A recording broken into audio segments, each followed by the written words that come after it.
Okay, we're live here. This is a Sunday version of Emily and John talking about optics, and today we're going to talk about the Pick-6 at Del Mar. Emily, it's a tricky sequence, and I had to go pretty deep in a lot of races, so I'll be interested to see your perspective.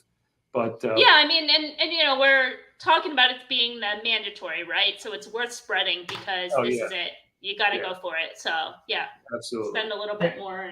And I guess you could play. I'm going to show you how I kind of approached it, and we can review that, and then we can go back and forth into the races and how I came up with that, and get your analysis too. But there's always ways with these types of tickets to try to hit it multiple times. But this one's kind of tough. Like, you're right. In some ways, it could chalk out. In other ways, not. I'm playing it. It probably won't chalk out because I'm probably going to go against the favorite in the first leg. So let me pull up kind of the way I laid it out. Hopefully everyone can see this. And so these are like two tickets kind of structures, you can see the price on them. These based on the 20-cent thing. So they're pretty expensive. And my strong opinions happened in race 6 and race 9. I mean, that's the red. And let's start with the first leg. The Bob Baffert horse, the 11 horse, might be the favorite, probably be the favorite in this race. And he comes out of the same race as the 8. The 8 was heavily bet in that race, actually bet to favoritism. And the Bob Baffert was second choice, I think, in that race. Ran a better race than the 8 race. 8 didn't show up, didn't run to his workouts. It's come back subsequently and continue to work out well. Now, this horse may be a morning glory, but I think I didn't like the work on the Bob Baffert horse coming back, and I'm not crazy about that horse. So if the 8 is not who he is, I don't think the 11 is either. So I went elsewhere. I spread a little bit with this 2, 6, 8, and 10, and that was kind of my philosophy. So either I'm going to win it or lose it with this, and with the 8, I get more coverage down the road. But if the 8's just a morning glory, then I've got some horses that probably can score at a price because I'm going against the 11. A couple horses that I added in there just to be a little bit on like the creative side is I used the 4 as a first-time starter. We'll be able to have the board and the doubles and the visuals and things like that. And then also the we're going to go through this later on. Sorry, let's stick to the tickets. Oh yeah, I forgot we're going to go back through. Yeah, we'll go back. So the 4. No, you can say so. The 4, and what was the other one? Just. The other horse was the 9 because it's coming out of that strong race on July 31st. A race that's been a productive race and was up close to that very fast pace. In terms of that kind of being like a little bit classy of a race. At a horse at a price when you're taking the same kind of opinion of trying to be creative against a favorite. Yeah, no, I'm with you on that 9. I'm not sure about the 4, but I'm with you on the 9. I just because isn't that barn cold? Until they upset the stakes race yesterday. Oh, okay. But for the most part, yes. Okay, good. But it does have the angle that I pulled about kind of Powell kind of coming alive with first-time starters at the end. But I mean, there is reasons to knock, that's for sure. If the 8 doesn't show up, I mean, it could be anybody's race. So we did note on the 8 was that she was warm on debut, so that might be something we can kind of look for, on the track, just looking a little bit more kind of put together. So okay, yeah, that's a good point. Yeah, and that's good. It's good that it's the first leg, so we can because I got my physical horse expert there, Emily. Well, you're good yourself. It's just, it really is just kind of paying attention and letting the horses just kind of talk to you, right? When you put up that barrier, I can't do it, whatever. It's like, when you see, when you see somebody attractive, when you see a horse look attractive, it's like, you just know it. It's there, when you, what is it now? A million races, you and I and 2 other people over the last over 1 million horses we've documented in Optics Notes over the last 6 years. So I think we've seen a couple of races. I guess that makes you an expert. Leg 7, I had a tough time. Let's just go to that race because I think let's look at it because it's hard for me. I don't know if you had a stronger opinion somewhere. Let me get out here for a second. Where is my screen? While you're pulling it up, I'm just gonna like tweet this out. Just a little extra push. And if you guys are in the chat, welcome. Make sure you like all that good stuff, because it does help out the channel, and also helps us to know that people are watching and enjoying the content and everything. Yeah, I know we're competing with the NFL, but you're not going to get an NFL game or bet you can make like a Pick-6 bet on a mandatory payout day. That doesn't exist in the NFL, right? Also, you can watch that with the sound off. No. Yeah, I got the football going on and the horses at the same time. I've got to go. So to me, this race is really tough. I really had to spread deep in this race. When you look at the plot, it kind of screams closer in this race, or square, right? And that's why I gave the 4 and the 5 a chance, even the 2, even though the 2 is kind of a cutback in distance. There's all those circles competing in quadrant 1, so I felt there was an opportunity for that. But with 5 furlongs, Emily, it's so tricky that you can't just ignore. Yeah, and so you can't ignore those, and especially it's a bulky field. You can't ignore those quadrant 1 runners. So, I was like really tough here. I just thought there was a lot of. I thought the 2 ran good competitive races while sprinting when this horse was still sprinting. The 6 I thought was okay. This is a horse that's gelding for the first time, coming off a layoff. Might have some upside potential. Did very well at this track, surface and distance, as a 2-year-old. So I just couldn't nail this race down. I mean, I just went the 13 and the 12. I mean, those plots are just jump off the page, right? Well, I do want to say the one thing about the 13, and this is something we've noticed in the past, that the horse is being a little bit flattered by those Golden Gate races, and the class level there is just so much lower. And then, was a little bit exposed at this level last out. So I know the horse looks good on the plot, but, it's kind of one of those things. Okay. It does want to be kind of forwardly placed and is drawn way outside. So likely going to be wide, maybe cut into that. Just keeping that in mind. I agree. It's just in a race like this where I'm like, I don't want to. I just don't want to toss a horse like that. If you kind of look at, let me go back to my ticket here. Maybe that's one that I can, but I used him in both. I just kind of have to kind of trust the information. Sometimes it's relative to who you're up against, but I agree. But you see, I'm just deep here. Did you have like a strong opinion one way or the other? No, I mean, these races are tough, like in terms of turf sprints. And I told you before, I've just been kind of had my confidence rattled a little bit. So it's hard for me to take some stands in spots. I thought the 11 had some upside, making that second start off the layoff as part of the pace last out, and had issues at the gate with Hernandez getting aboard. I hope that was positive on a horse like this. As kind of one of the others. I mean, we have the turf notation on the 9. For a horse that's making, is that one that's in the mix? Yeah, it's in my mix. And then the 1 as well. I mean, Miller's been not as cold as earlier in the meet. And so this horse makes sense getting back to the turf and back kind of on the upswing. It is a horse that hasn't really passed a horse, but also could make the case that it is also kind of a lightly raced type. Not really as much opportunity to do so. Pratt getting aboard. Pratt just kind of making all the right calls. So, I think this is a race that you want to have some coverage in for sure.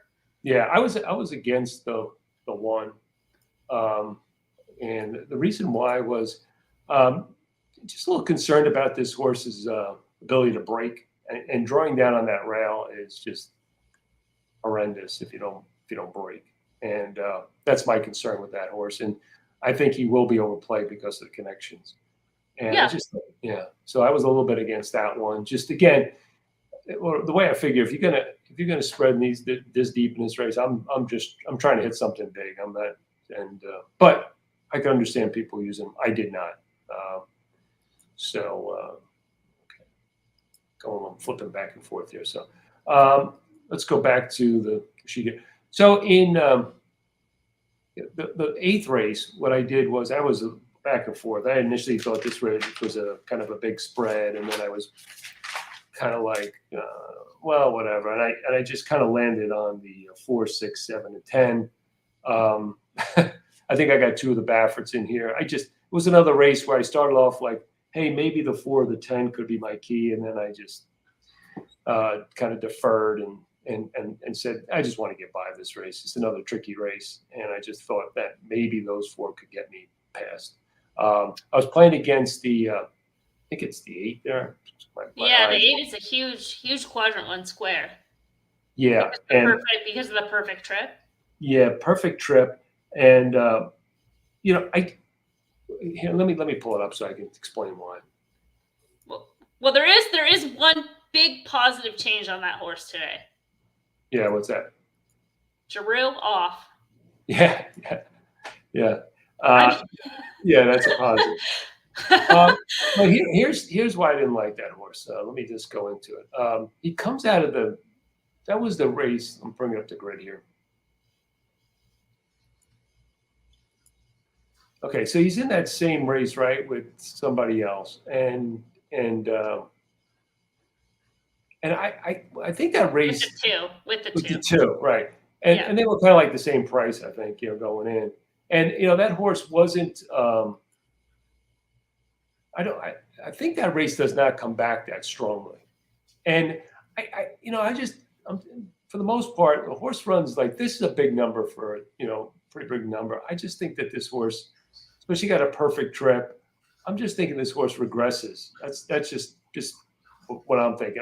I hate to bet figures or big plots based on one race, right? So I think this horse is going to be well backed, and I just thought there's a horse I thought there's others with upside, and I thought this horse might regress, especially off the perfect trip. I don't like Plotty too, because it kind of like the horse went around, got the benefit of the trip, and kind of sucked up.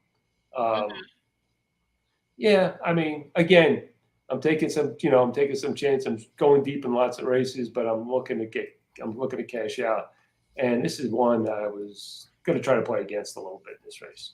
So the other horse that I used in there is the number 9. I don't know if you have like workout information on it, but this is a horse that going back before the debut race, that debut on June 12th. I'm trying to pull up like my old notes here, but she was working at the time. She was working with that Royal Ship and like holding her own against that horse, and that's a graded stakes horse. I thought maybe she was a little bit kind of built for 2 turns, but this being like an extended sprint distance, can probably kind of get away with it. And now it's making the second start of the form cycle, is coming back to the main track from the turf. I know it's not a strong race last out, but another one that I'm using kind of just based on that kind of previous information, that there could just be a lot more run with her that we haven't seen. My only negative with this horse is lack of speed. I mean, this horse lacks speed in routes, and now it's cutting back. So that's, unless this horse is good. Yeah, that's my biggest concern. It's Mandela. He's it's tricky read on him on stuff like this. I don't know how well he's doing at the meet, but that's my only concern in this race. I just thought there was others. I guess the horse that really was kind of wowed some of the clockers was the 8. Well, that was going into the debut as well. That horse, getting a lot of positive clocker stuff. I just think that this horse is going to get hammered, right? So that was the other reason. That was the other reason I was kind of against this horse a little bit. Well, we'll see. I mean, it's kind of a bold stand. I'm just again trying to survive and trying to beat some favorites in late 2 in race 8. Okay. Do we have some questions? You have but we have a question about the last race, but we'll get there because we're not quite at that point yet. Oh, okay. Yeah. All right, let's go back. Okay, so this is a race I thought was a strong kind of like key horse, and I thought the 6, Emily, and I'm gonna go to the plot here. And he will not show up on the plot, but let's go to his run line. And this is a grade 3.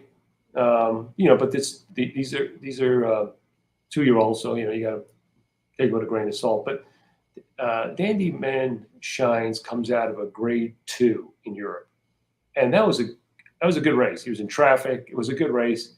He looks like he wants more distance, and 7 furlongs actually translates well to 8 furlongs.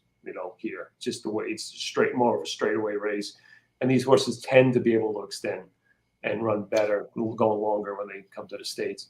But that was still a good effort. I thought he could probably handle even more distance. So his 2 starts, even though he didn't break his maiden first start, were good. I mean, that grade 2 race really, he's running against horses that would blow these horses away. He's only beaten 4 3/4 lengths. I just think he has a major class edge over this field, because our grade 3, especially in the West Coast and Del Mar, they don't match up. They don't even match up with the East Coast most of the time. And I just think this horse I'm playing him as a major class edge. I thought the other European horse I did the note on, I thought this horse ran a pretty good race too. I thought the jock moved early on this horse. It's another horse that looked like he can, with the Gallop Out Plus. It was very spirited. He was with another horse, moved early, held on, and then they both really galloped out well. Another horse I think could take. So I'm big on the Europeans. Now, this horse doesn't have the same class level as the 6, but still okay. And I thought the 2 was kind of nice because the 8 is the other European. Did you have a thought on that one? I thought that horse looked like a sprinter. Yes, I agree. Yeah. I was watching the horse work too. It's like smaller side. Okay. The 2 was the other one that I thought was interesting just because it has speed. You had the stretch comment on. That was a pretty good debut. Plots is a nice quadrant 1 square. Potential wire to wire kind of horse. So I would include him. So I was 2, 6, 12, but my real strong opinion is just playing class level here, and that's the 6. Did you have any? Here's the 2 of the way he plots. Did you have any other opinion on this race? I think we're pretty much in line on that. What did you do with the 9? Is that one you just kind of passed on? Of the 9, okay. Let me see what I did with the 9. Let me go.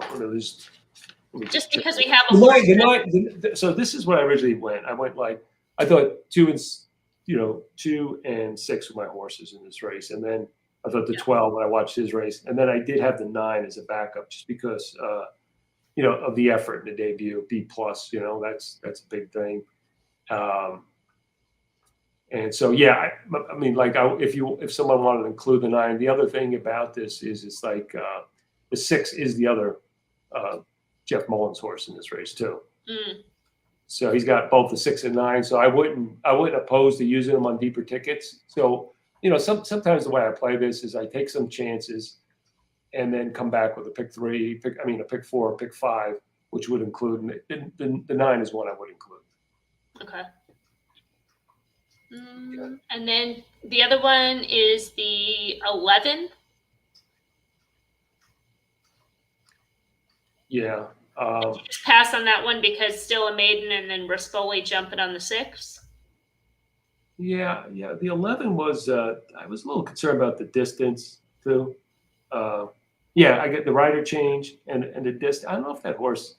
I'm not bothered about the distance. I just think that horse is maybe a little bit green because they are adding the blinkers today. So I do think that was tactical. So that was another one that you see this big circle too in quadrant 1. I don't know. I worry about distance and finishability for that one. I know it's only been 2 races, but any others? No. That was pretty much it. We're basically on the same kind of prime contenders. Okay. Yeah. Anybody else out there? Did they have okay? No one else had it. No comments yet. Okay. None since we started. Okay. So let's go back to continue with the stream. Oh, okay. I think that this 10th race is kind of an interesting take from you because I think a lot of tickets are going to have the 7 in here as a single. I think they're going to feel like this is the safest horse in the season. Okay, yeah, let's talk. Okay, yeah, and this is where I try to separate, and maybe I'm wrong, but I think it's worth a shot. To me, look at the plot. He plots beautifully. He's working well. All the rest of this crap. I just, again, horse runs that big of a number, especially as a 2-year-old. I don't know, Emily. To me, they seem to regress when they run that big of a number early on their first race. It just takes something out of them, and that's my concern. That big square is just based on one race, and I just thought there was other horses here that are kind of just worth looking at. I thought the 4 had upside potential. I like the shift back to the regular rider Espinoza from Sheriffs. He's kind of sneaky like that. I think this horse is going to get better with a little bit added distance too. Okay, you're going from 5, to 7 furlongs. I think it's going to help that horse. And I thought the other Baffords all had legitimate looks in this race. So that's why I went deep. I was like, I'm going to try to catch a price here. If the favorite wins, fine, I move on. I'm trying to survive. But, if that 7 doesn't win and I catch one of those other 3 horses, it can mean the difference between getting something that's 5 to, 10 times better in price, in terms of a Pick-6 payout. And I just think it's worth it, in terms of the way he structured my ticket. So that's that. That's my opinion for that. I think most people, single the one, even money shot, a 4 to 5 shot. I don't think that's the right approach here. And like I said, it's hard to base something on one race, and it's a competitive race. You get some nice horses. It's a 9-horse field. It's not going to be a cakewalk. There's other speed in here. Newgate is supposedly working out of his mind. So that's the other Baffert with Johnny V. Wouldn't be shocked if that horse. Well, I guess we really won't get to see it. Oh wait, no, we'll be able to see it. No, we won't be able to see it because he's working with the horse that's in. Where the hell is that horse? Did it run earlier? Censorship? I don't know. Yeah, he's working with a horse called Censorship. Where is that horse? Anyways, I guess we won't be able to see it. So that was my approach there. And like you said, if you're singling or whatever, fine. That's your thing. And then in the last leg, it's a chaos plot. It doesn't look like there's an established speed horse. And I just kind of went with horses I think could finish, and that's the squares. That's basically what I did in the last race, pretty much. I didn't have any really strong opinion there. Again, I'm just trying to get out from those last 2 legs. But I have nothing interesting other than that in those last 2 legs. So that's kind of the way I approached it. Did you have anything special in that race 11, Emily? Sorry, I was getting distracted looking at something. 7-3. No, we're the same way.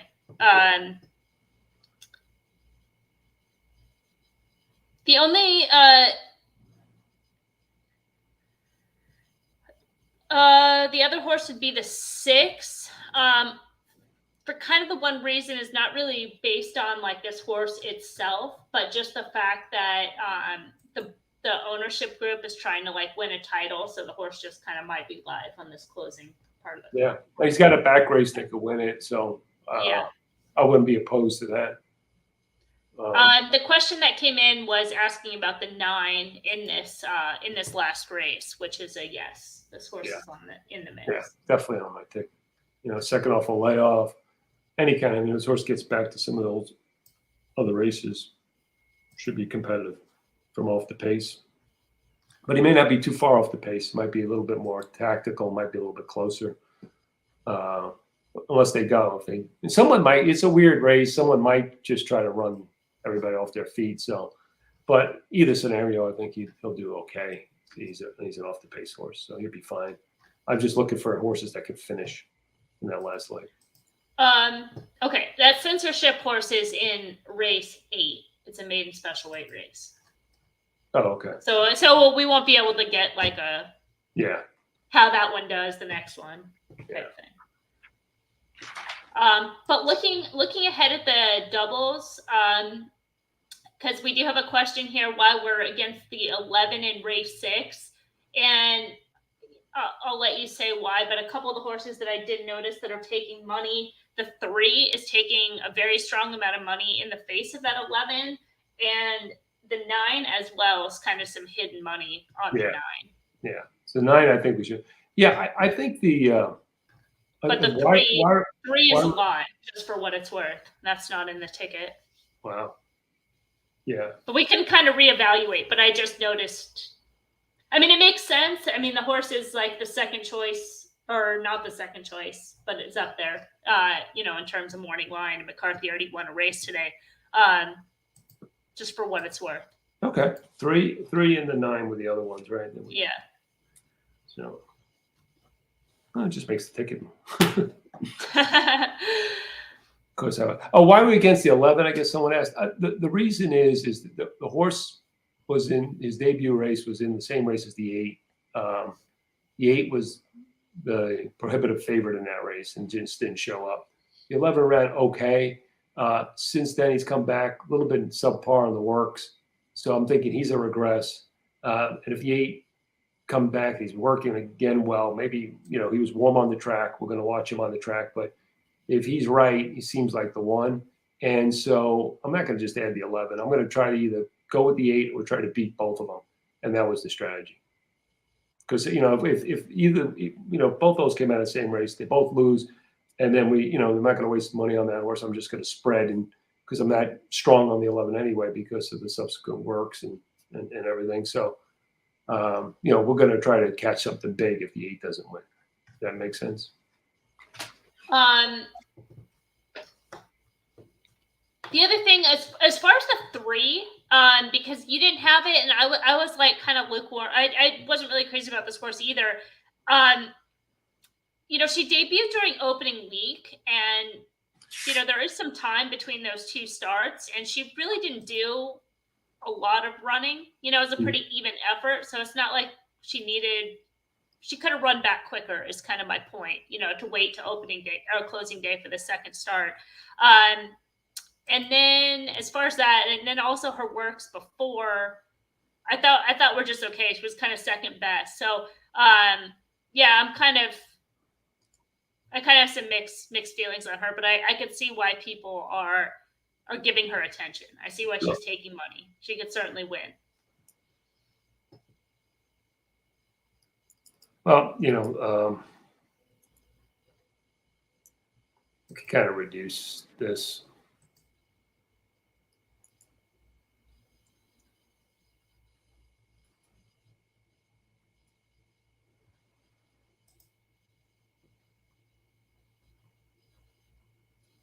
Charles B using 12 in the last race and using the 3 in race 6. Yeah, the 3 is going to be popular. I mean, there's a couple just based on those probables or wheel-based probables.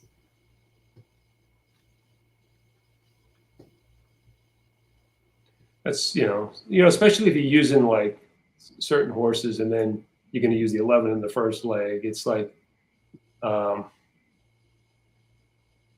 you got to kind of stand out somewhere in some places. I think.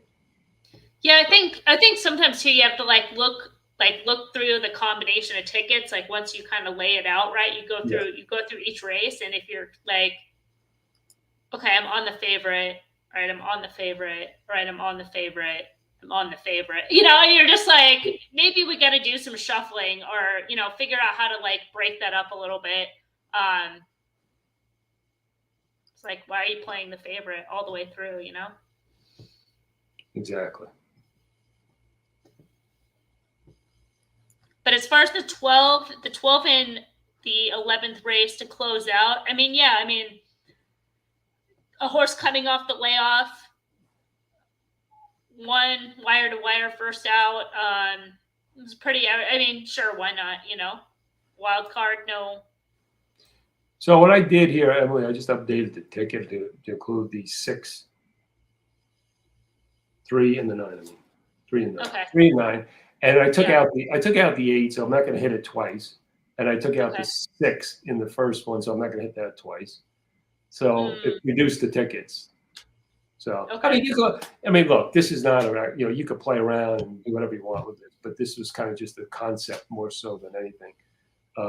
You can come back around and wait though. Because if the 8 wins, who's your key in the 6th, then you want to have the 8 with the 6. Oh, why I blew that? Okay. Yep. No, I messed up that. Yep. Let me fix that.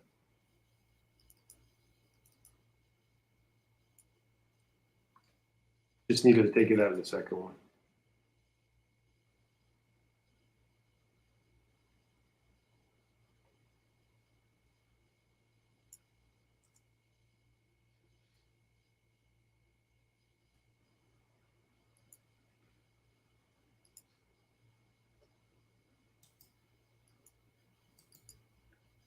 Okay. That's what I can do here.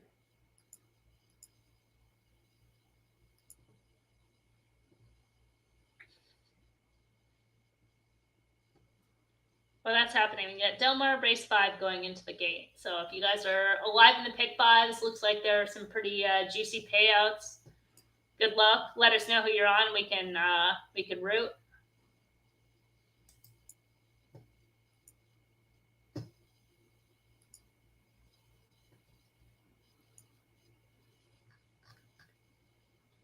Out of where they go.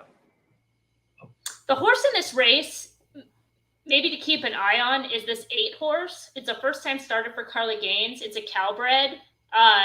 This horse can run. Maybe this horse will run well here. We shall see, but I think it's one to follow because this horse can run. Okay. Did you get it? Yeah, I changed it. Yeah. Okay. So I think that's up to date.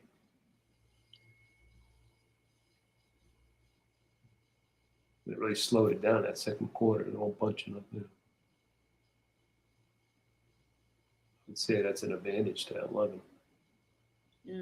Because if that's like 47 and change and a half. Yeah. So this 11 that's on the lead right now ran that common race with the 2 horse that's in the stakes race, that wound up horse. Which one? Pretty sure.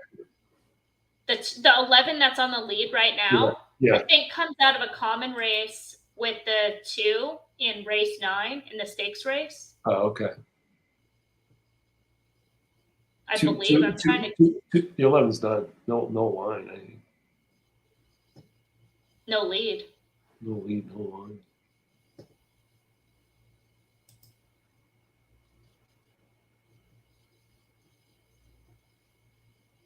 Nice. 2. Good price.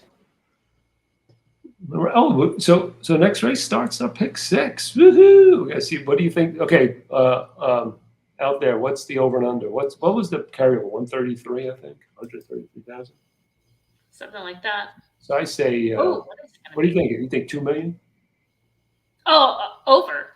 Yeah, over. Oh, way over. Yeah, it's not gonna be 5 million though. You think? Oh, maybe it's only track running. I think it might be. Yeah, I think it might be. I think it'll be 5. 5, okay. At least.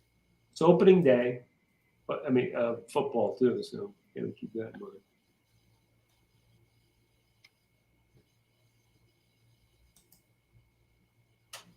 What does that mean? People play more or less?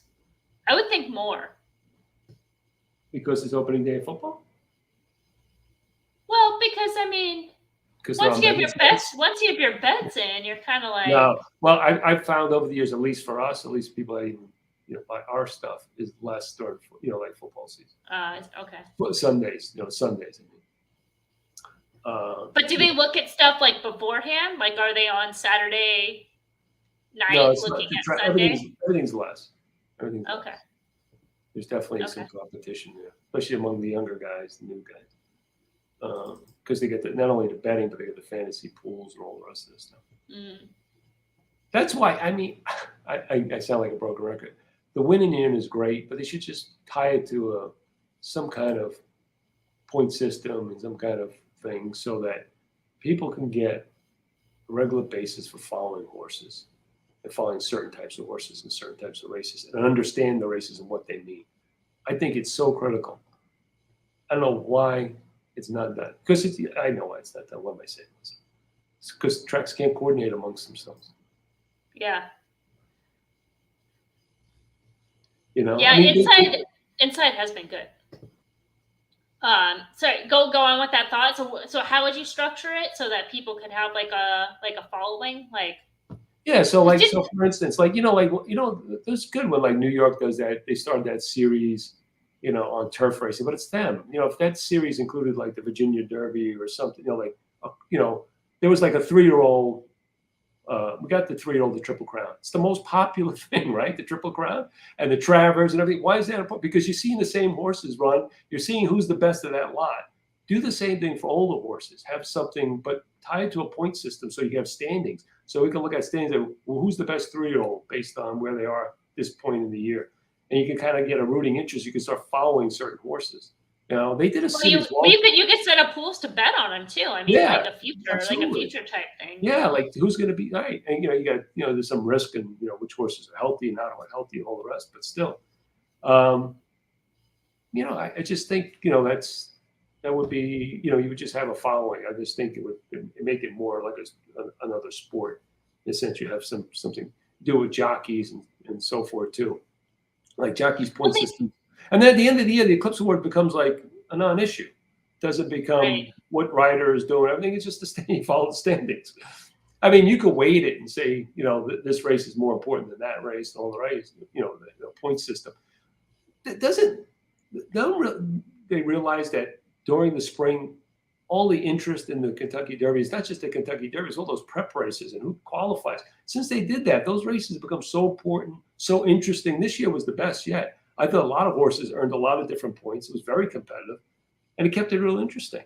And I just think, they just need to do that with other groups. And I think the other thing is they got to make, more of turf racing than there is, and have a series for turf racing. It just seems very kludgy who ends up as the turf horse. And I just think to be more competitive on the world stage, U.S. has got to do better in turf racing. Because we really are well below on the world stage in terms of turf racing, and that shouldn't be. Well, I mean, part of that too is the fact that dirt racing is almost obsolete overseas. Yeah, no, I agree with that. But you have, you know what I mean. You have a bigger pool of talent, right? Yeah. So like if you're a big city, like your basketball team, your high school basketball team is going to be really great because you have a big pool of basketball players to pull from versus like a small town, right? So it's kind of like the same thing, if that makes sense. Like there's so many horses that are out there. Yes, but just think, but we're the United States and they're England, Japan. They're all separate. They're not like one. France is different. Right, but isn't their program mostly geared towards the turf? Yeah, no doubt. No doubt. I'm just saying I think we need to shift because I think for safety, for health, I think we need to make a shift. And for competing on those. Because nothing better than those global races, in my opinion. U.S. are non-existent in global races other than the Dubai race. Right. Which is it's a shame. Not turf. Right. Right. Yeah. Just a couple comments real quick. Barry Bordonero says you have a lot of buddy groups in quotes at the track today watching football. The draw to win the Pick-6 will drive more bets. I think so too, and I'm hopeful for that thought overall. Especially as somebody is going to be doing a little bit more work with OTBs upcoming. Can't really say much more than that, but that have the OTBs that are also partnered with a sports book. So I'm hoping that more on that to come. Tim Carey says they do something similar to what John was saying. John was talking about in the Mid-Atlantic area, points for multiple races at different tracks and different divisions. Okay, that's interesting. But I mean, the point to that is we haven't heard of it. I don't really follow that circuit, so that's on me a little bit. But were you aware, John? I know you. Yeah, I am aware of something, but I'm just taking, and some of those groups do a good job, but it's just not taken. It needs to be taken up a level, right? So that it's part of the national scene, and I think that would make it even better. You know, maybe even have some horses that come out of those races and could qualify for, you know, because it's like almost like the college football. They're good in that division, and then they can move up and try. The winner of that division could try to play the division, higher level on the national level. But it's like a program where like overall people are just saying, okay, we're trying to understand this thing for the fan overall, but it's just so local. Everything's so local and parochial that I think it hurts racing overall. Getting that national view. Do you remember? This may have been like 10 years ago that they tried to do teams. Do you remember that? There was like a Gulfstream team, and then there was like a Stronach, and then do you remember what I'm talking about? And there was like, there was like 4 teams, and I don't remember like how many horses it was like on that team or whatever, but it would be like, you know, this horse is like earning points for, you know, Team Stronach or whatever. But it was like gone like after a year. And I don't think it was that successful, but at the same time, I mean, if you have something that you believe in as an idea, it's not always going to pick up after year 1. I mean, right. We might have been done if that was the case. I mean, exactly. our numbers have always gone up, but you know, I mean, it takes a little bit of investment, but maybe try to tinker with that idea a little bit. And I don't think there was a betting element to it. I think it was more of like a you could root type thing. But if there was like a betting element to it, right? Start putting like a prop, like, you know. No, absolutely. I mean, there's just, you know, I mean, there's a lot of things you can do, but I just think somehow you have to have more of a national kind of view, and when you have these little, you know, either the local track factions or the group factions, it's you know, I mean, I'm told behind the scenes like how many groups hate each other. And I'm like, that does nothing for racing. I mean, I mean, I don't know why you hate anybody. First of all, second of all, it's like it's better for overall business. I mean, you got to look at the overall business and see in decline. You say, you know, that's not good for all of us. And I don't know, maybe some people say, well, if the other guy goes away, I get more of that business. I don't look at it that way. I just think it's overall it's going to decline. So just got a better way of figuring it out. I thought the NTR, I don't know what their role was, to be honest with you. I don't know if they can do anything. You know, I don't think they have the leverage. But I mean, I thought that's part of their role, maybe to kind of help with that coordination, the facilitation of getting these groups to work together. But it's probably being possible for them. So I don't blame them. They're probably in a tough spot. But I don't know. I don't know what the answers are, but we could hope and suggest, and that's all we can do at this point from where we stand. And we can do things, buy great products, and you know, help people learn how to handicap and play races. So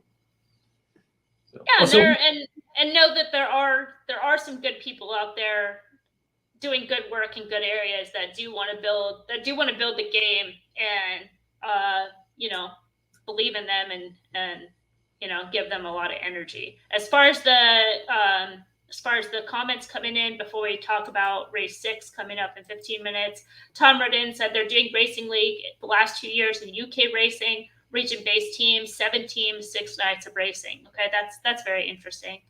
And then as far as Chester Thomas writes in, are you thinking regress for the 8 in race 8? I am. Yeah. Yeah. I've seen so many of those big numbers for those horses coming out, and the fact that the horse is working well, that's like a concern to me. Like, a horse runs a really big race that has a really big workout after that. Like, why? Yeah, you don't need to do a big work. It just, maybe the horse is just a runoff, you know, like just has. Don't know. Has 5 furlongs worth of energy, and that's it. So. But yeah, this race is coming up, 15 minutes, pretty much the board, as expected, where the 11 is a heavy favorite at 3-5. The total pool is up to 766. The second choice being the 8, expected as well. We're gonna keep a look at the 8 on the track, see if she's getting warm, and then the 3 is the current third choice at 7-1. And it seems like the 10 is taking some money. Okay, no, that makes sense. 3-1 morning line, but very cold on the board. But yeah, for the most part, it's matching up the Will Pace with the morning line. Right. So we're here for the 8. We want the 8. But if he doesn't win, we want to see if we can maybe blow it up. And I don't know. Look at the 11 now. Looks okay. I guess. I gotta see. He's now going into the stall there. Let's see. Looked a little toey when I saw him outside, but maybe not. Was that the 8? The 11 I'm looking at. Right? Oh, the 11? Yeah. But, she kind of looked that way in the stall too.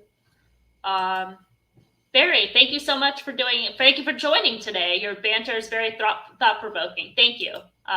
We appreciate that. So I don't know if people have been following Kentucky Downs or with Optics, but you don't have to do much handicap. Just open your eyes. I mean, draw a circle in the middle. Oh man, it's just been incredible. And the other thing is people following. I think the last few days the inside was very good. So I know I talked to Donald about that. So we'll follow that up. And so when those horses come back, some of those horses that were running on the inside had an advantage. But yeah, I mean, it's been pretty easy. And some really, you got a lot of horses in those races that don't even compete, right? Coming out of certain tracks and so forth. But when you have that field size of 10 horses, even if they, half of them suck, you're going to get paid on exactas and stuff like that just because of the field sizes. So important. I guess they're going to redo today's card on Tuesday. There was a lot of good stuff today. We didn't get to it because of the rain. So follow that up. Take a look at that. Maybe I'll do something for Tuesday. There are just so many opportunities today. I thought they look really good. So, yeah. I mean, their takeout rates are pretty good as well for exotics. I mean, considering the market, that their exactas are 18.25 and the trifecta and superfecta is 19. Yeah. Which it's I think like 23 in Naira. The exactas. I mean, I've been doing modeling with exactas. They've just been great. Yeah. So yeah, I mean, it's just been worked out great. It does every year. Seems like. I mean, it seems like Kentucky Downs was made for the plot was made for Kentucky Downs. It's just great. So we'll see. Coming up, I guess our next big meets. Emily, what do we have coming up? I guess Churchill's coming up next. Hawthorne. Okay. Well, stay tuned. What else? I know. I feel like spoilers. Let's see. Yeah. Aqueduct. Belmont had Aqueduct for the first time it probably happened. I think the last time it happened was probably the early part of the 20th century. Right. But it did happen before when Belmont was being fixed or renovated or whatever. So, yeah, Aqueduct. Belmont had Aqueduct. That's interesting. Well, I mean, and just right around the corner. I mean, it's so wild. We go like right into Breeders' Cup. I mean, it is. It's so close, right? We're already like the midway through September. Breeders' Cup November, and then the fall race. It's gonna be very interesting. The classic, like who goes. Mm-hmm. I think it's all about Pletcher. I guess. What is it? Life is Good. Is that the name? Mm-hmm. Yeah. Where he goes, because if he goes in the classic, that'll be very interesting. Why do you say that?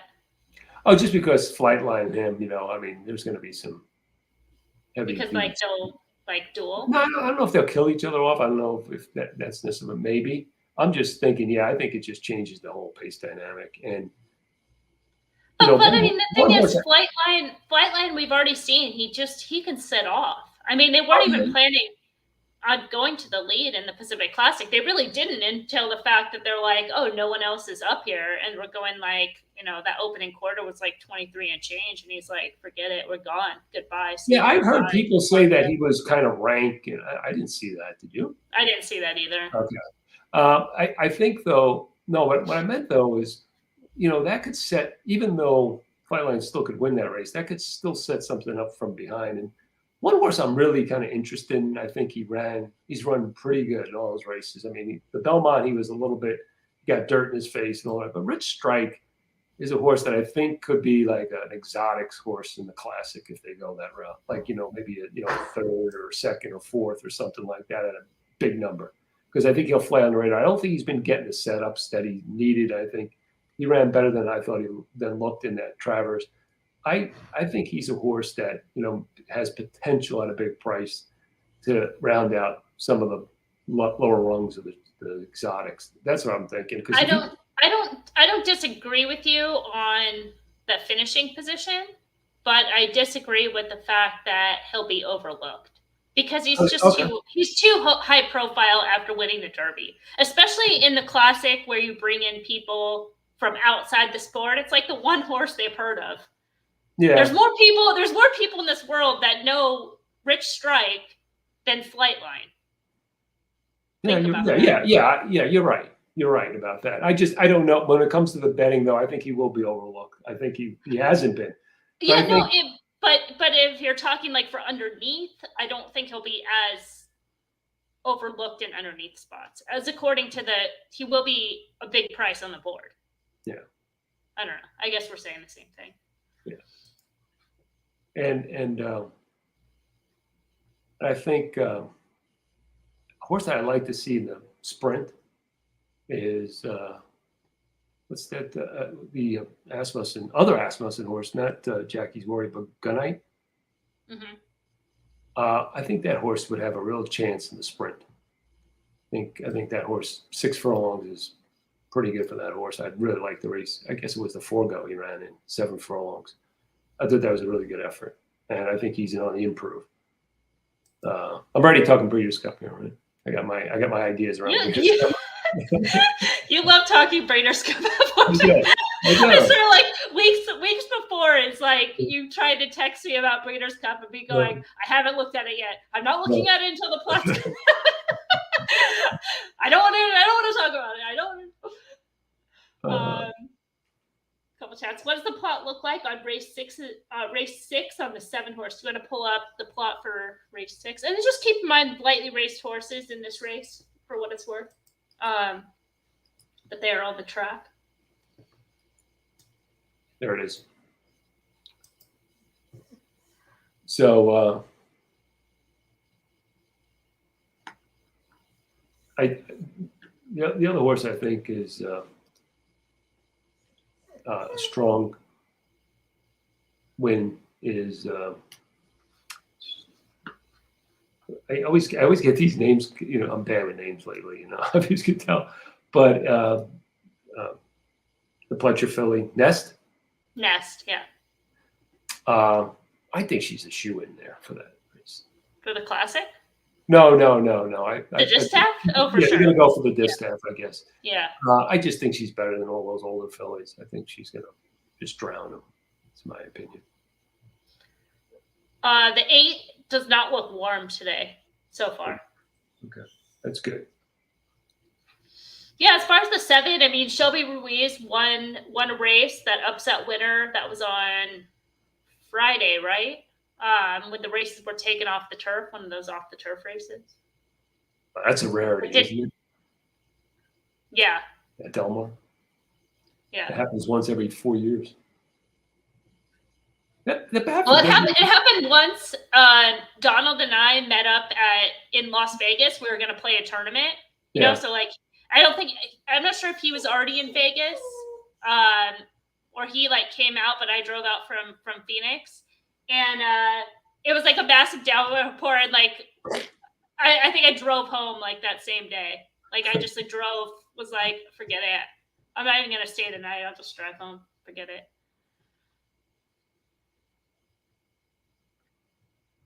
You know, this 11 doesn't make an aspiring appearance, does it? No, not at all. Not at all. It's kind of Not at all. runky looking. Yeah, it just kind of looks like on a cheaper side, right? Yeah, it's like exactly. it's just like an average horse. Exactly. So so it's 1-9, right? No, it's 1. Oh, okay. So I said 2. You said 5. So I think. But we still have like 20 minutes to go. Okay. 4 minutes. That feels so light to me. Yeah, it's just because of the football. The amount of and the amount of free money that was in the pool. Like if that free money was not 166 but 1 million, it'd be a different story, right? Yeah. Why did they do a mandatory last week? Makes no sense. Yeah, I don't know. Was their big day, right? Because they just because when you do these pick-6 pools, no one will play them unless you do something. Yeah. So, well, change the format. You know, yeah. no one likes these jackpots anyway. So no, the only real players that play these is when there's a mandatory like this, and like I said, this one doesn't have enough free money to even interest people.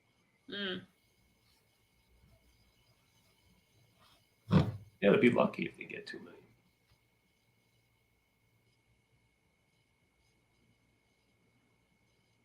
They'll keep them out there for 2 hours. Yeah.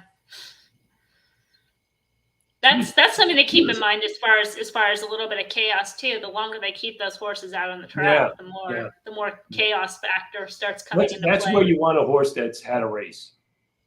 You know, a little bit of experience out there mentally. And they do. That's the mistake too, because they start with these races because people want to see the board, but these are the worst horses to do it to. Yeah. Right? 2-year-olds, first-time starters, or things like that. Yeah. Yeah, because they'll get them so, worked up. Finally, they get to the gate, and all of a sudden, one of them will act up in the gate, and then we got to scratch, and then we got to delay. Yeah, I tell you, all hell breaking loose. I mean, this it's worth maybe playing around with even like a double or a pick 3 or an exact with the 8 in this race. Try to beat the 11. It's worth betting on this race.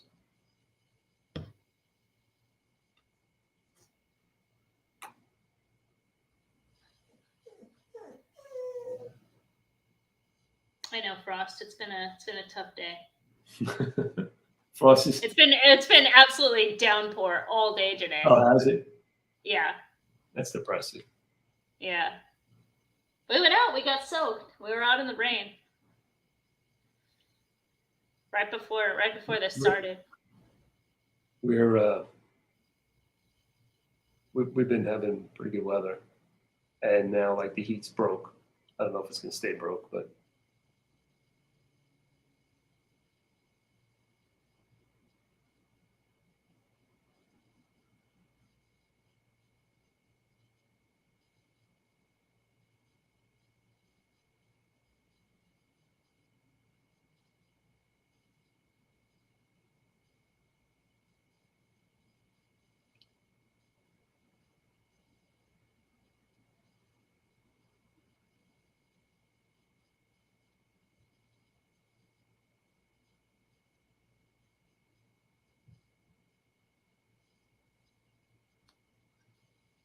You love hearing from Frost? Aw.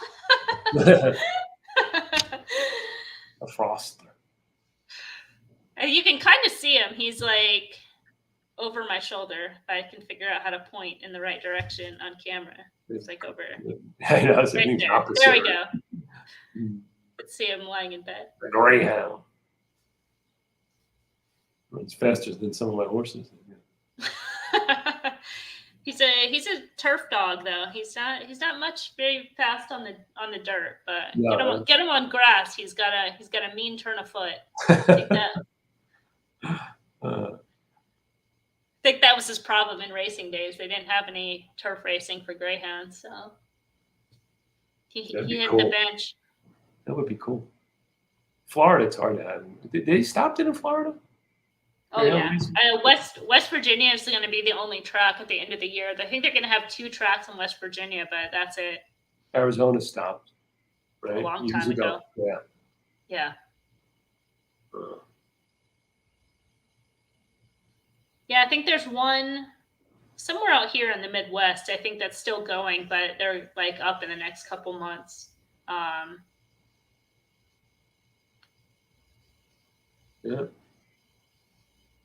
Maybe South Carolina. I'm trying to remember, but yeah, it's hard to get dogs. Like if you want a dog as a pet, it's like waiting list plus a lot of the organizations. You have to be like within a certain range, right? So like if there's dogs that are like, you know, up in like Milwaukee, for example, which is like less than 2-hour drive, they'll be like, no, you're too far. We can't adopt you. So you have to wait for like a dog to come into your area. It's easier to get children these days. Adopt a child. Well, I don't know about that, but I know that used to be hard. I know. It just seems crazy to me. It seems like, it's not hard to adopt a kid when you got a lot of kids that are in like foster homes and all this other stuff. I guess people in particular who they want to adopt too. Yeah, 2 grays. They're great. Yay. Southland, West Memphis is here in Arkansas and closing this year. Yeah. And then can you double check? Is that right? That it's just West Virginia, right? That's where Frosty raced. He raced up at Tri-State.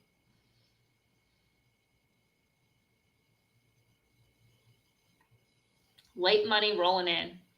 I saw the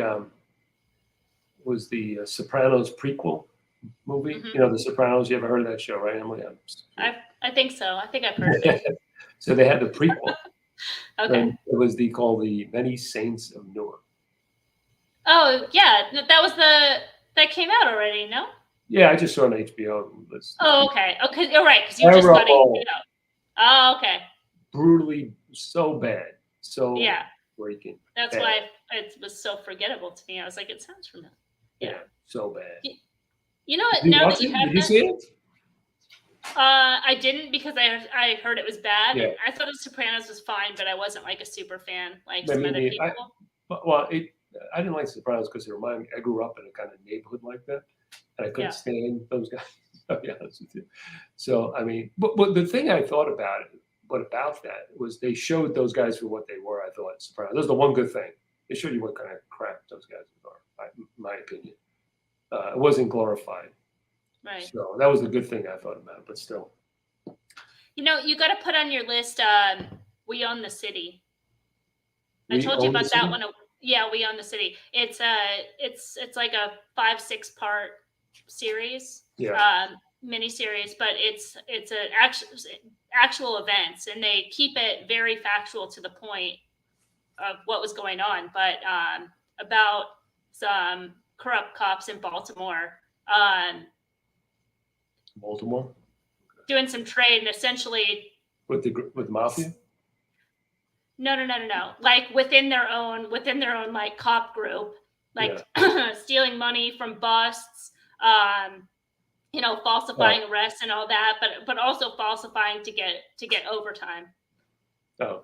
It was like a huge scandal, but it just happened like 2016, 17. So it like just happened, but the story is good.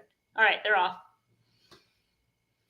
Did you? Oh yeah. 11's not really showing much speed out there. You popped. You kind of popped out of there.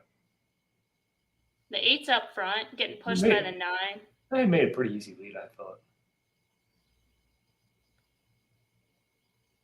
7, I know, is on some tickets in here. Is getting a good trip covered up in there.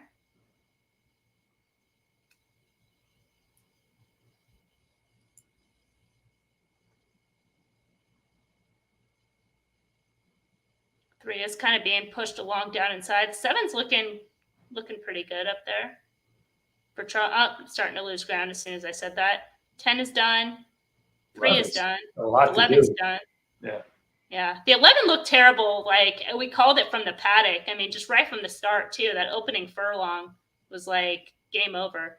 I'm just kind of looking for anybody running on from the back.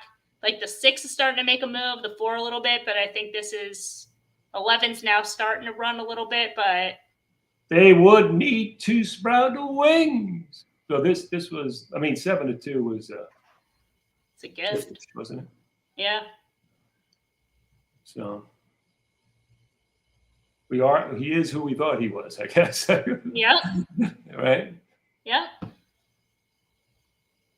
He made it pretty easy, but he went pretty quick. It was a solid time, though. I mean, I feel like that's just the time that it's been. Oh, okay. So, yeah, I have no. That looks like for me, who have been following tracks like Gulfstream Synthetic and New York. That looks pretty good. Yeah, I feel like that's about average. Wow, for 2-year-olds, oh, that's good. It's like for I feel like it's like the same. Like I was doing like the same thing. Like, oh, they're going fast, and then it was like, oh, they're going fast. Oh, okay, this is pretty much just what they've been doing. So just like what, 3 weeks time, they got flipped, right? The 8 and the 11. Mm-hmm. I mean, it was like the 8 was the big favorite, and the 11 was second choice.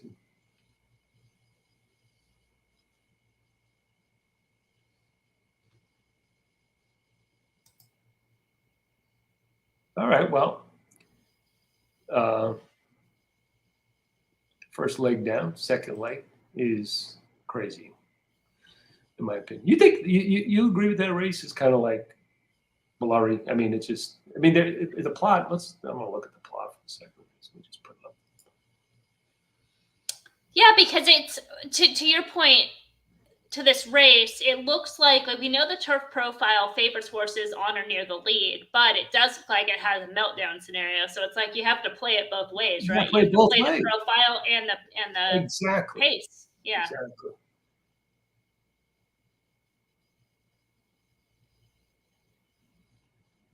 Exactly. Was that 5 another firster?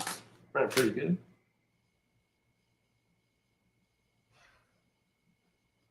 Yeah, I said, what did I say about that? I did have a comment. I have my own notes here. I said the trainer not terrible. Who was the trainer on that horse?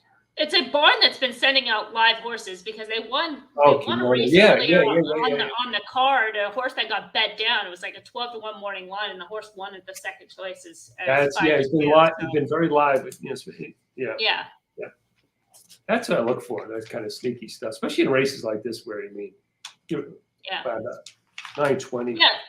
Three took a lot of money and didn't fire. Yeah, that was kind of my assessment on the horse. Is I thought that horse was like a little bit suspect, but we saw the money come in the doubles, and the money came in late because she opened up like that third choice at 7-1, and then it did come in to 3-1 in the second choice. But yeah, no real excuse, just kind of chased inside. Let's see here. I didn't even know Smith was on that horse. I must have forgot.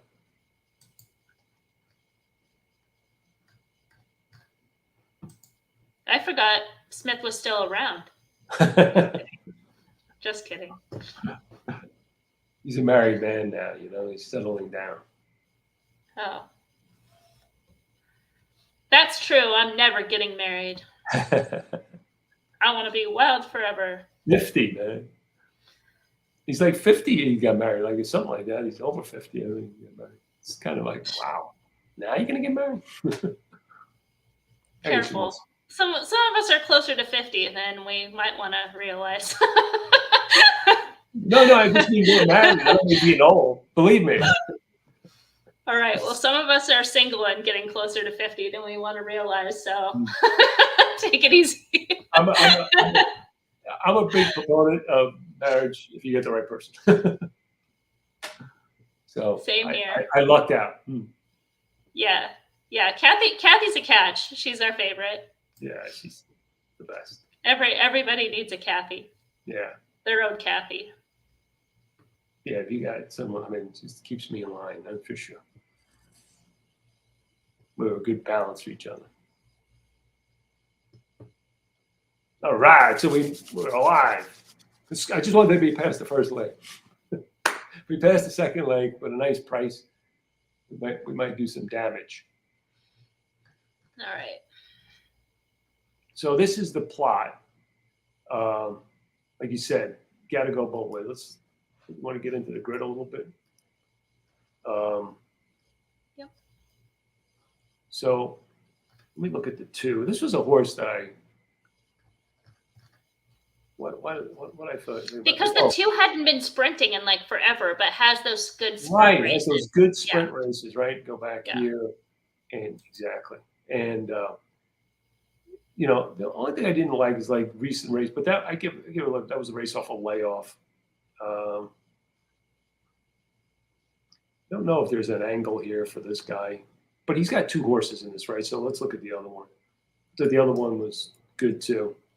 Well, they just won the last race as far as an angle. Yeah. That was corner. Yeah, so I thought this horse, you know, has competitive numbers, right? Sprinting, especially this 2-year-old number.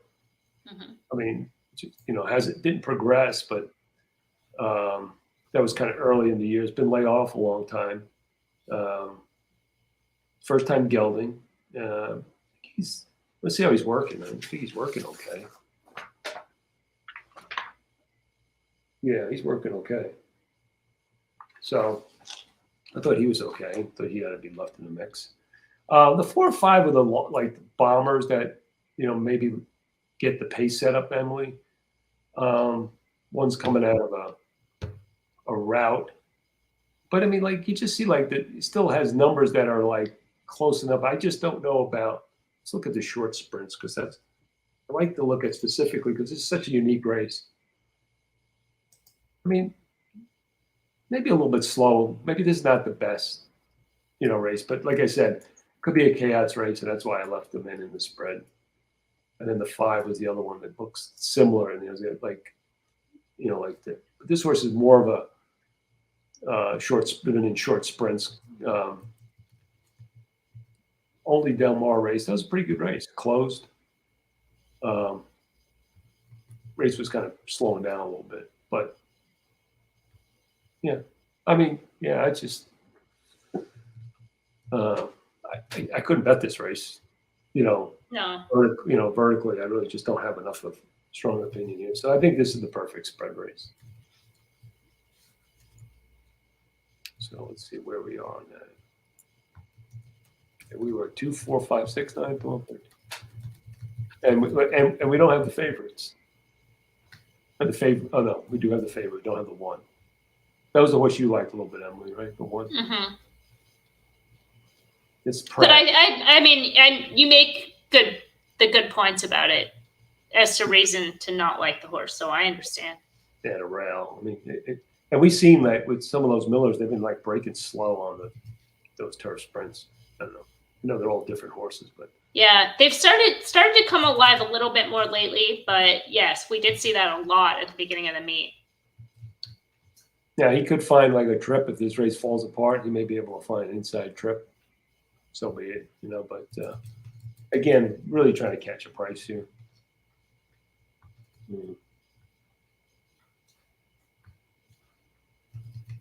So, any recent shows you've watched on? I know Nope. Yeah, God, I love. Have you seen it yet? No, I haven't. No, Oh, no, I haven't. I'm like so inspired by that movie in so many ways. And if anybody in the chat has seen Nope yet, and I'm not going to do any spoilers on it, but it's so incredible. And there is a big horse connection to it. The start of the movie draws from like the first motion picture, which is of that. I know everybody's seen it, right? That horse that's like galloping and it has like a black jockey on it. So that theme goes through, and it takes place on a ranch, a horse ranch. No. By, you know, so there is a big horse connect, and there's a big theme. Again, I don't know if this is spoiling it because, you know, it's kind of like fan theories or whatever, but there's a big theme that I think that the way that I feel inspired by it, that we can learn from horse racing, is that it does have this animal element. There is this level of, you know, using, it's in a bigger picture of like Hollywood using like, you know, animals or workers as far as like, just kind of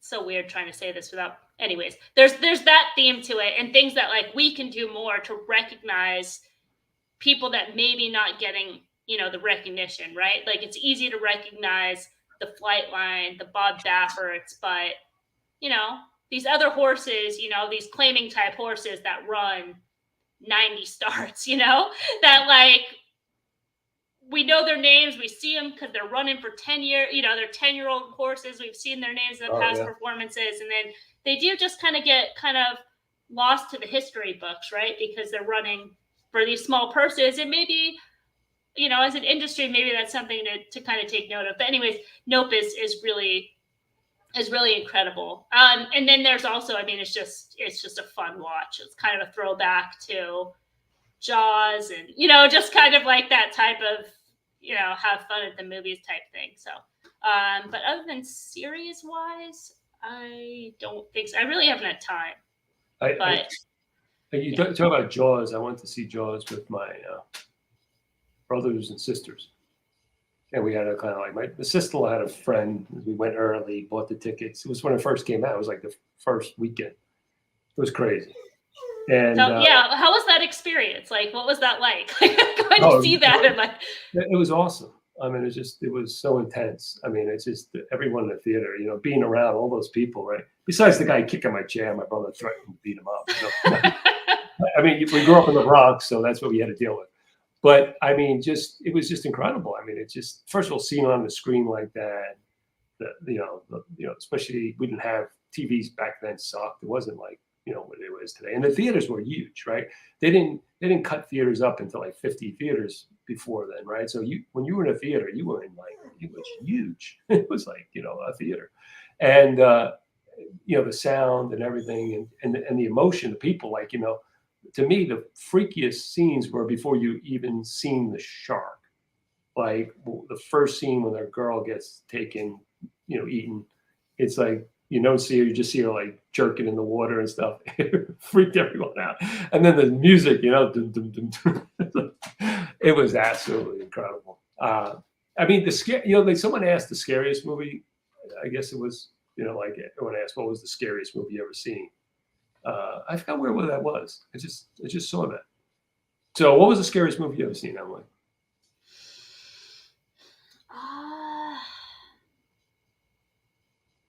I don't know if there's like the scariest movie I've ever seen. The movies that kind of like, that probably scare me more than others are like the ones that have like the premise, like The Ring, that are like, if you watch this video, like all this stuff is going to happen to you. And I'm like, what if I watch the movie and it's going to happen?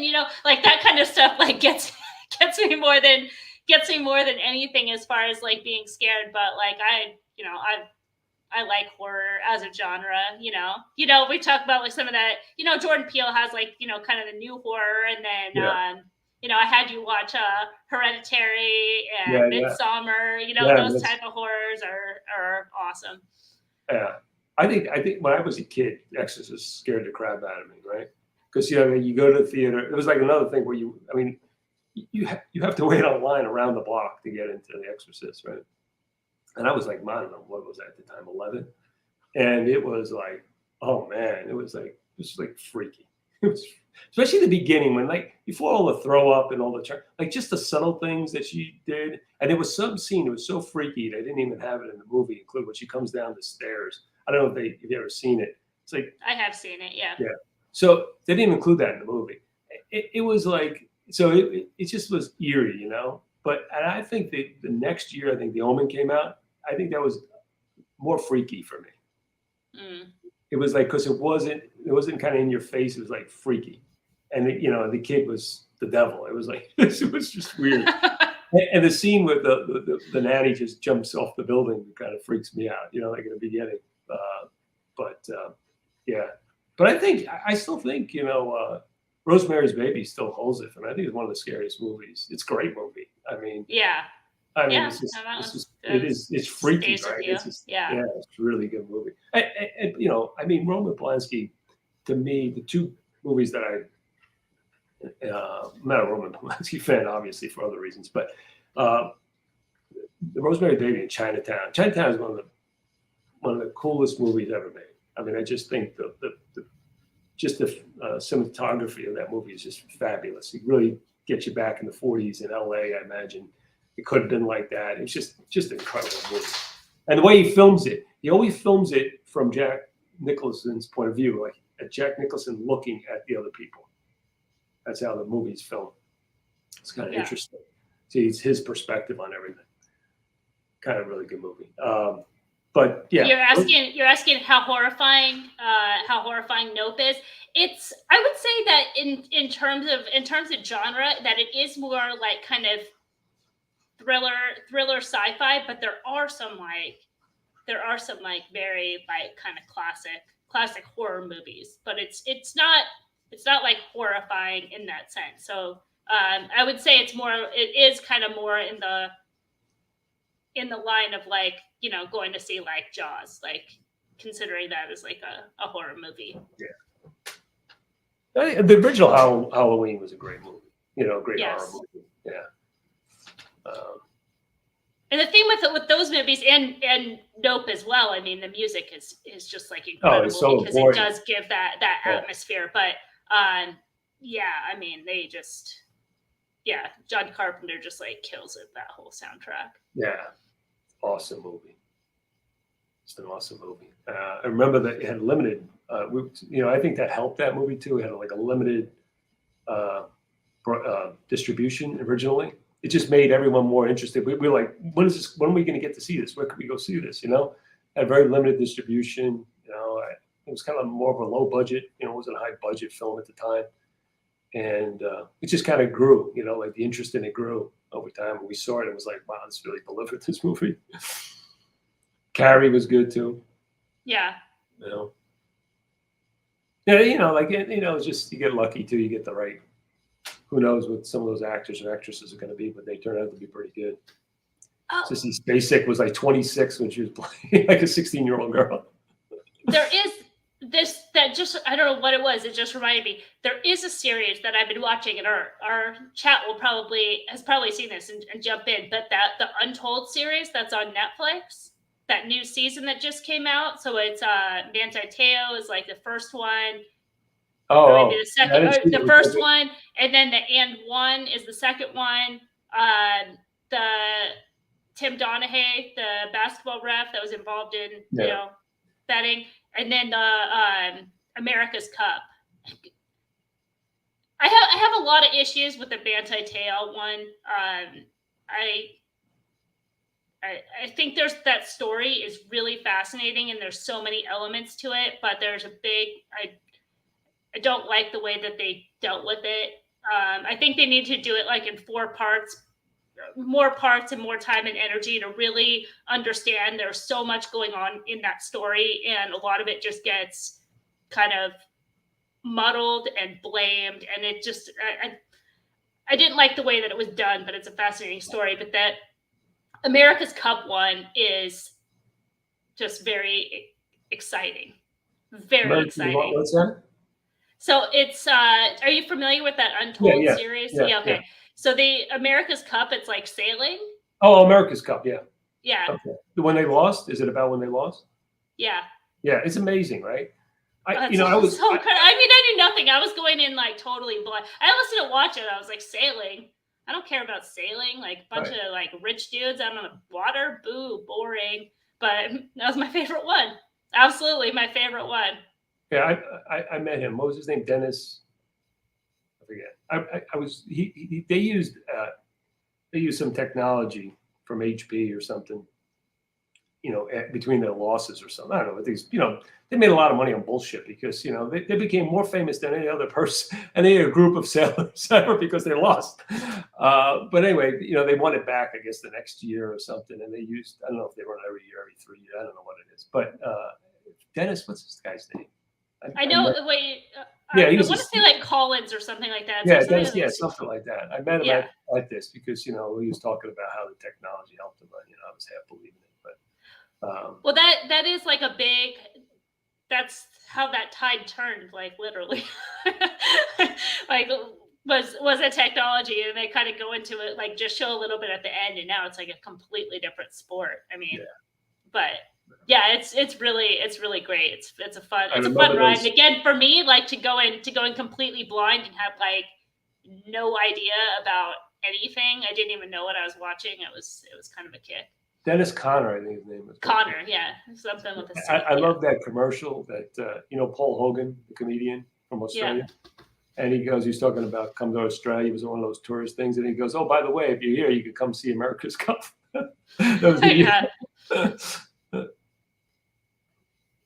Yeah, I mean, there's like some great lines. Like they have a prime minister, right? Yeah. Prime ministers, or yeah. So the guy that they had, there's like everybody's watching it in Australia, and his like one line was like, it's just like goes right after bosses. He's like, and F you to any bosses that sack their workers for not coming into work today, to watch like the finale, because it was just such like a, kid on Nope. It was like just such a spectacle. National pride. Yeah. That's like, that's kind of like when the United States won the gold for hockey. I mean, it was just, I went to so maybe it was a month before the Olympics. I was at Madison Square Garden. We watched the Rangers, the Russians play the same team, the Olympic team, like a pre-thing. They beat them by 10-3 or something. I mean, it wasn't even. It was like a joke. I mean, they were just skating all around them, and it was like, my God. I mean, they could have beat any pro team. That's how good the Russians were. They were the best. They were great. They were a great team. Not only were they good, I mean, they were just really good team because they played so many games together. And I still can't believe that the Americans won that game. I mean, I think that to me still stands as the biggest upset. Even upset beating Man of War was not as big. And Secretariat, when he lost at Saratoga, he was on a dead rail. So that wasn't even as a big upset. But I think that game was the biggest upset I've ever seen.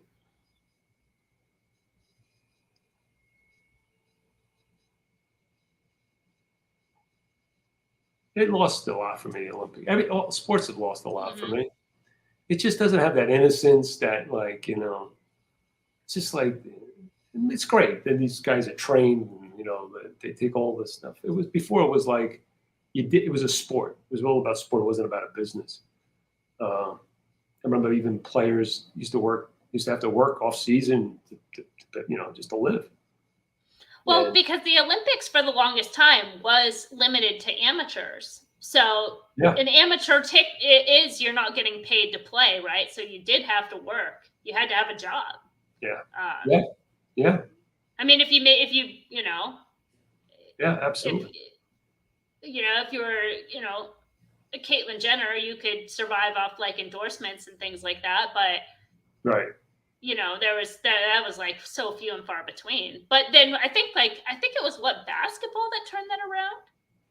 Yeah, it was happening. Yeah, just before that, but basketball was a big one. Yeah, that's when the Dream Team. Yeah. But it was so exciting as a kid. It was like even they weren't U.S. people like Nadia Comaneci, Olga Korbut. I never forget Franz Klammer. I mean, it was I think it was 676 Olympics in Innsbruck. And he was like, the guy for them. And there's so much pressure on those people too, especially like smaller countries, the national interest in it and stuff. And he kind of like, he delivered. And he was like, I never forget, he was like on one ski it's a downhill. And he was like on one ski at one point. It was like, he looked like he was going to fall. It was one of the most exciting things I've ever seen in sports, is downhill. It's like incredible. This is like great. I've told you before, I've been to the Olympics multiple times. I was in LA, but I was like a baby, and I was at Barcelona and Atlanta. I didn't know that. I didn't know you were Barcelona. Yeah. Oh, Atlanta had that whole thing with the Richard Jewell thing. Bomb. Yeah. That poor guy. He's dead now. Mm-hmm. He got railroaded. Yeah, that was pretty wild. To me, that's the biggest nightmare. That's got to be the biggest. To me, I would have my biggest nightmare being accused of something I didn't do, and being imprisoned for it or something, or having my life changed because that'd be my biggest fear. Well, yeah, I mean that was bad, but I mean it's also the fact that everyone knows Richard Jewell for that, but no one talks about the guy. I mean, do you know the guy's name that actually did it? No, that's a freaking terrorist. I Eric know. Roloff. I know. He's like, he's bombed abortion clinics and everything. He's like a complete right-wing extremist. That's my point. Yeah.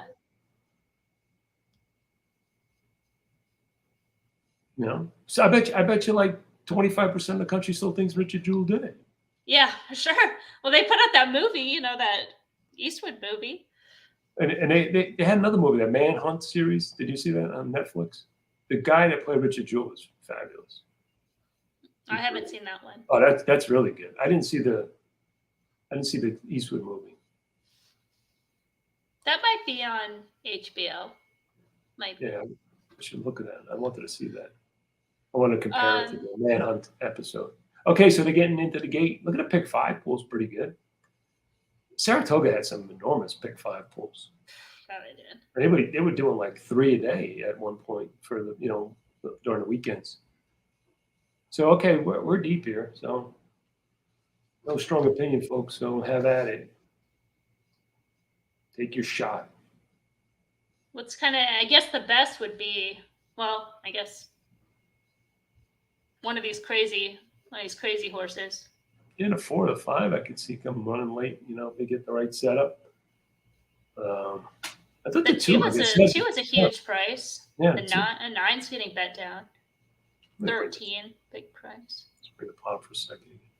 Oh yeah, it's just messy. Look at that.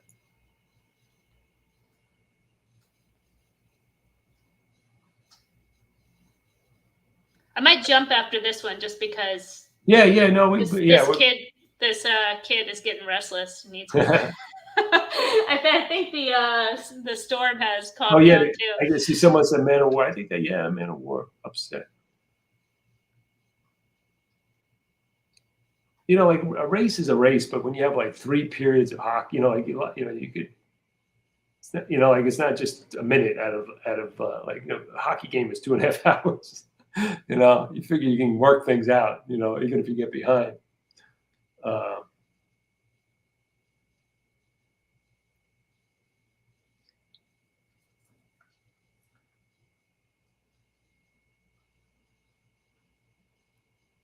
All right, in the gate.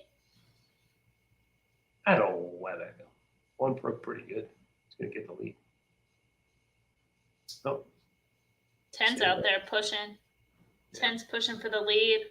11's pressing. 13 up close.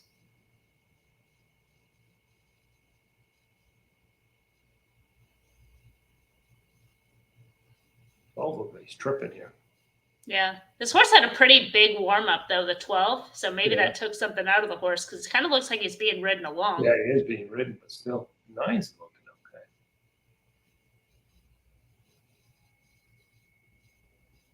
1, no chance. Well, I shouldn't say that, but...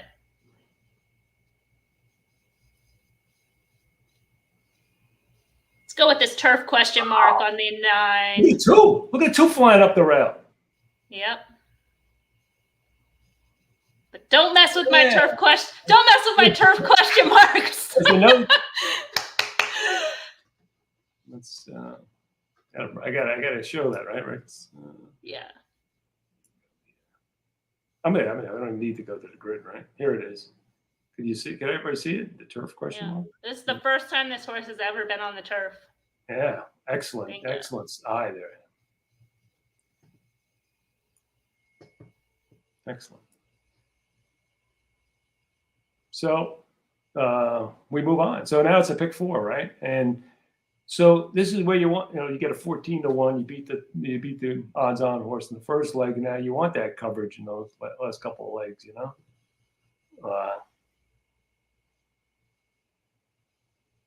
Got pretty good coverage in the last 4 legs. So we'll see how it goes.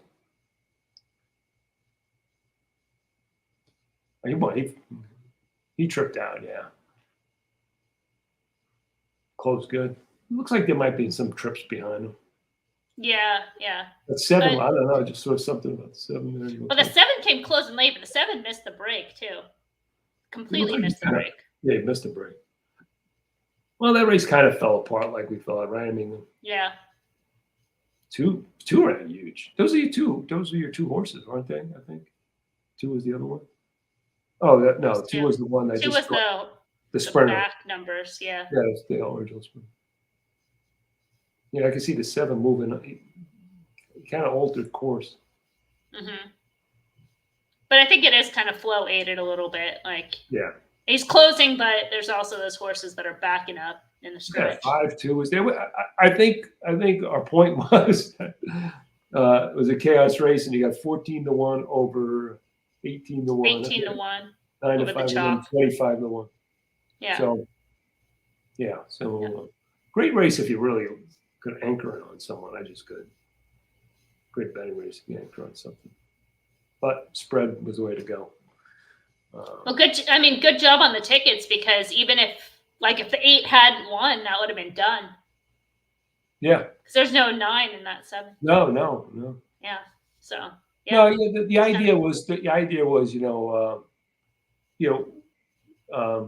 the stand with the 8 and back up with the 6. Back up with the 5 horses. That would be it. Right. I mean, that was the strongest opinion. So, all right. Awesome. Yeah. So you got to go. So should we close it out?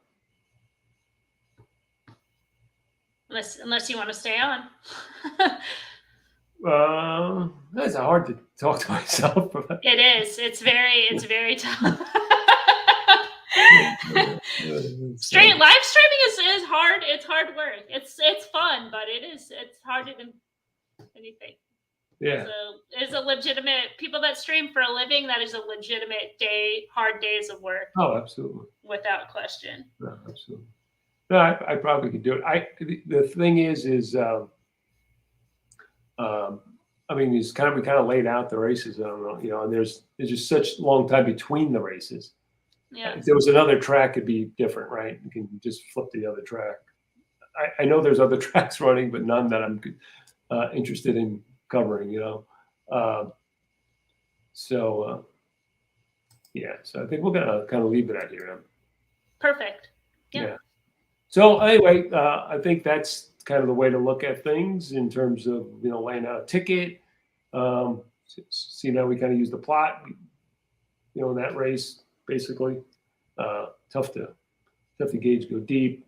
Check out the other races. Check us out at OptixEQ.com.